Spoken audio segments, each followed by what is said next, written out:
Atamaria, I'm Sherry Kinnear and these are the latest New Zealand Herald headlines. Questions around why an Auckland dairy where a shopkeeper was fatally stabbed hasn't received government help to address safety concerns. Police are still hunting the offender, who they say stole the Rose Cottage Superette's cash register before stabbing the victim after they'd confronted him. It's understood the owners applied for a number of times over the years for assistance.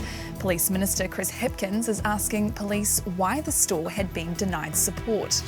Meanwhile, Dairy and Business Association Chair Sunny Kaushal says the government needs to front up. The Prime Minister and the Justice Minister, they need to take responsibility. If someone who should not be there at the time in the streets end up killing up one of the dairy owners or small business owners, and it has happened.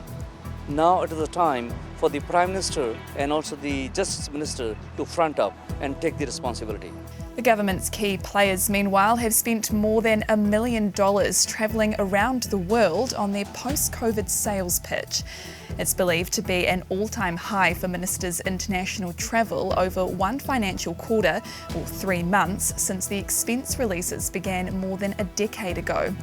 Between July and September, Prime Minister Jacinda Ardern tops the list, spending almost $330,000. Those costs were on trips to the Queen's funeral in the UK, in the US for a visit to the White House, and back again for the United Nations. The biggest retail day of the year is turning into a retail week, or for some, a month.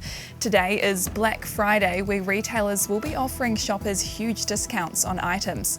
Mastercard New Zealand Country Manager Ruth Riviera says Christmas spending habits have changed a lot over the years. We're seeing that holiday season just spread and spread and spread.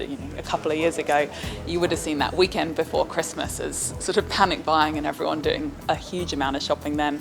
And we're seeing with things like Black Friday, Cyber Monday, even Singles Day now coming in, that holiday spending is stretching across a much broader time period. The Health Minister says a surge in mental health workforce vacancies is partially down to having newly created jobs to fill.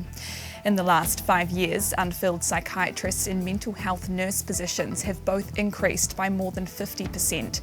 At the same time, psychologist vacancies have shot up 140%.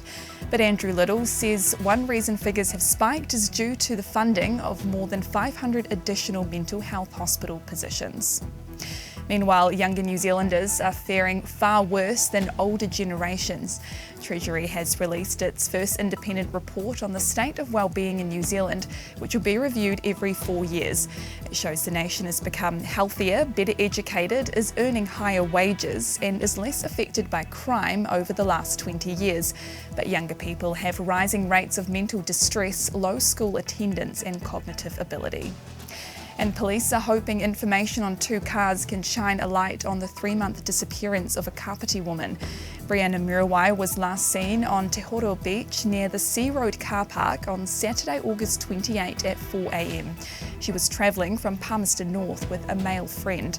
Anyone who saw a silver Peugeot in the area during that time or a green early model Honda on the Monday after that weekend should get in touch with police.